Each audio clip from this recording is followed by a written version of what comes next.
Hi, Stapelchips here. I watched a video called Check Your Privilege.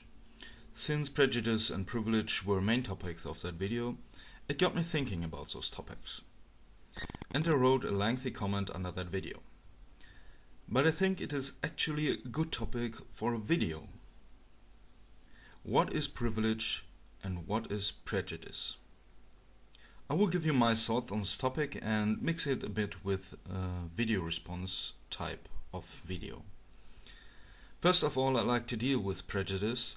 It has two definitions in the English language, and one is a legal term, the other one is more a social term, which is the one I will use in this video because we are obviously operating in a social field. A1. Preconceived judgment or opinion. A2. An adverse opinion or leaning formed without just grounds or before sufficient knowledge. B. An instance of such judgment or opinion. C. An irrational attitude of hostility directed against an individual, a group, a race, or their supposed characteristics. The German definition is: Ein Vorurteil ist eine ohne Prüfung der objektiven Tatsachen voreilig gefasste oder übernommene, meist von feindseligen Gefühlen gegen jemanden oder etwas geprägte Meinung. Which translates to: prejudice is a mostly hostile, hastily formed opinion against someone or something without the examination of objective facts. We see that prejudice has a very negative connotation. In A1 of the English definition, and by the use of the word mostly in the German definition, it's not an exclusively bad thing. Everything has at least two sides. For example, I have the prejudice that sporty black guys are faster than sporty white guys. Why? Because I look at competitions, it's very rare that white guys are in the top ranks. Mostly black guys win these competitions. So in a fictive situation where someone needs to run very fast for me, and I get to choose who it would be, I would choose, based on my prejudice, the black guy. It might be the case that my prejudice is completely wrong overall, and it might also be not true regarding those individuals. But it is for the black guy a positive prejudice, and obviously not good for the white guy. Or another example. Another example would be someone with laughter lines. If I see someone with those, I would assume that this person laughs a lot, and therefore I could safely say that this person is a likable person. This might also be false, because this person might be a sadist. Let's look at people who approach everyone friendly and equally, regardless of sex, gender, race, religion, social status, whatever. For example, with a good morning. Because of the negative connotation of the word prejudice, we would say that they have no prejudices, or at least that they are not showing them. But they assume that all those people want to be addressed the same way, which is a prejudice. What if someone with a title wants to be addressed with that title, like Doctor, Queen, King, or whatever? What if someone wants to be called Madam or Sir, or Officer? So we see prejudices are not entirely a bad thing, and they exist for a reason. As I experience, for example, most of the foreign people I have encountered were too shy to speak because they couldn't speak the language very well. I will use the next time a less complicated language in shorter sentences. False information. For example, all perpetrators in rape cases are male, therefore I treat all men as rapists. Or true information. For example, most of the time black people run in Olympia for gold, therefore they are faster. Or whatever. But this also means that prejudices come with baggage. If they are positive, you can live up to them, and if you do, it will reinforce that prejudice. If you can't live up to them, I will most likely be, for lack of a better word, disappointed. And I might reconsider my prejudice. If they are negative, you can live up to them, and if you do, it will reinforce that prejudice. If you prove them wrong, I will be positively surprised, and I might reconsider my prejudice.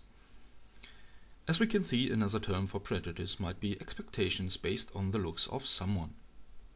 The thing is, we need prejudices and expectations, and let me explain why. People are careful about things and people they don't know.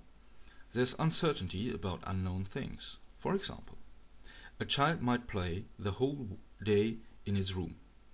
It has fun and all that stuff. Now the child has to go to bed. The parents say goodnight and switch off the light.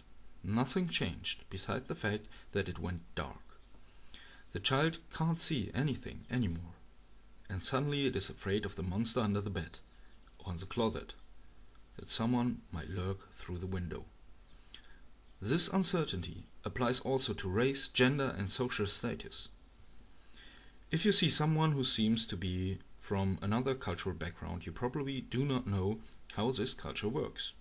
Maybe they have other rituals, certain behaviors are different, and so on. If a rich person encounters a poor person, the rich person might be afraid because a poor person might want to mock the rich person. Or the other way around.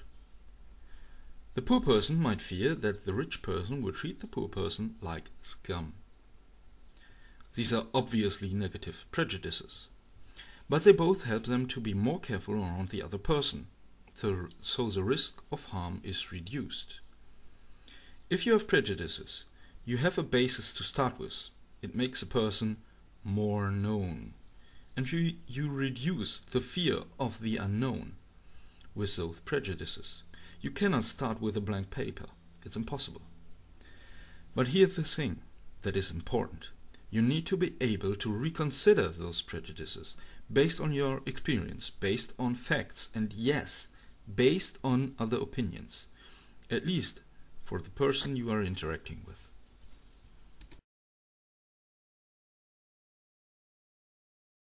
It's about experience, and some of it is really just about having spidey sense, as somebody might call it, right? That you have something happen to you so often that you are hyper aware. And part of the reason that you're aware is when people see you as being threatening, when people see you as being dangerous, when people dislike you because of your appearance, that can be bad for you. So you want to be aware of it being in a situation where you might be being viewed as such. So I'm very hyper aware. It doesn't mean I can see into people's hearts, and I'm actually not interested in seeing into people's hearts all of the time and saying, I know what you were thinking, I know what you were feeling. One of the things that bothers me a lot about conversations about privilege is that we end up talking about people's intentions. And I think we've established very clearly here that sometimes privilege means you have a blind spot. It means that you didn't experience something, and so you don't understand what it means. Now, if you don't know what it's like, for example, to be followed around a store as I am, if you don't know what it's like to have somebody say, Desmond, your skin is like so dark. It's like so dark. People have said that to you? Of course. And they don't know the impact that that has on me. But which is what? It hurts my feelings, Steve. The thing is, in this case, it's not the intention or racism. Hero question. Why would this hurt your feelings? Are you ashamed of being black? No, the thing is the fact that it is not polite, even rude, to approach someone like this. It would be equally rude to address an elderly person with, you are old, so old, or someone blonde with, you are so blonde, so blonde. This person is not in the position to make such an opening line. In fact, there is no person in any position to do that. It's just being rude, good intentions or not. But I want to give you an example where intentions do matter. This is also a fictive example. I made the experience that all foreigners in my hometown have problems with the language. In fact, most of the time they are too shy to speak with me or other Germans. I observed it each and every time I spoke to them. And each and every time I had to use an easy language and short sentence, so that they could understand me and so that we could have a conversation.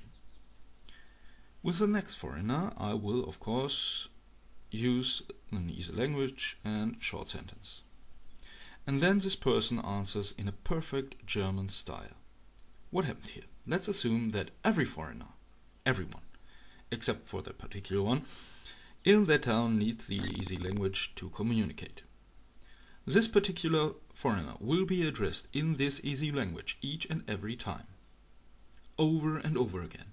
And this will be annoying. But the intentions are good. The people want to interact with you. Let's switch to privilege. In that discussion in the original video, it has been pointed out that privilege is a complicated thing. It depends very much on the situation. For example, women are, outside of prisons, more likely to be raped than men. That is definitely a privilege for men as a group. But this privilege of the group turns into a massive disadvantage when you are raped as a man and need help. In this case, the disadvantage of being more likely to be raped as a woman turns into an advantage, a privilege, because there's a lot more help for you as a woman. In our society, there's power in being a victim. Being a victim can be a privilege, as we can see in yourself. We have seen it right here in this clip. As a member of the minority group, you are exposed to certain behaviors of the majority group, and this might hurt your feelings, rightfully so, I might add. And this can be, at least, annoying. But what you said in that clip was basically, the people of the majority group don't care about my feelings. I demand that they care about my feelings. Not even thinking about the fact that you yourself do not care about the feelings, that is, uncertainty, of the majority group. Also, if the peoples of the majority group say something wrong, it is likely that they are socially excluded, because they are seen as racists. To them, your skin color is a minefield. Behaving the wrong way around you can be a social suicide. Your feelings have the power to destroy someone's social life. You just need to point your finger at this person and scream that this person is a racist. It is the disadvantage of being in a minority group to constantly deal with such a behavior. It is, and I imagine it is a pain in the ass. But it is a privilege of the minority group that they can complain about it. At least you could acknowledge that the people of the majority group try to break the ice and that they want to interact with you in this climate. Consider yourself as a black person lucky that they do. Look at the trends that more and more young men don't give a fuck about girls anymore. They are opting out. Dealing with women in the Western world has become so dangerous that even sitting in the wrong way in public transport system can get you arrested. If everything you do is seen as sexism, rape apologia, or anything harmful to women, just because you are a man, the best way to stay out of trouble is to put interactions with women and girls to a minimum. What you need to do is to be the change you want to see. Yes, it is hard, yes, it is annoying, and yes, you need all the calmness you have. But you want things to change. Change them. Look at those people who look afraid. Smile and say, "Good morning." They might not even realize their behavior. Be kind and understanding and you will make them aware of their behavior. If you want it, you need to work for it. And you and your children will have the privilege to not be followed around just because you are black. And yes, I know that you need to put in more effort to get rid of that prejudice, but if you don't put in that effort, nothing changes. It's up to you. Lead by example, and yes, throw this entitlement out of the window, that they have to change just because you want them to. And yes, they have to change to fix this problem, but you have to give them a reason to do so. I will take myself as an example. My fight against feminism. I want things to change in this society. I do not want people to see men as predators, therefore I am not one. If I go by bike and in front of me drives a woman, I pass her so that I am in front of her, so that she does not feel followed. Crazy enough, but I do that. Just to give her an example of a man who is not a threat to her. I point out falsehoods and feminist arguments to prove that women are not oppressed by men, that there is no patriarchy. I am not just going around saying that women need to stop fearing me because it hurts my feeling or because I am not a threat, just take my word for it. No, I give them a reason to not fear me, and I comfort the people around me.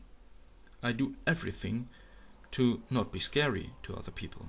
If women look scared at me, I give them a smile and a friendly good morning and pass by. The problem is not a one-way street. The title of that discussion was Check Your Privilege. It is actually a phrase that very much shows the prejudiced character of the person saying it. Because if you assume that a person who is an insert trait you are born with here has privilege, you have the prejudice that all people of that trait have a certain privilege.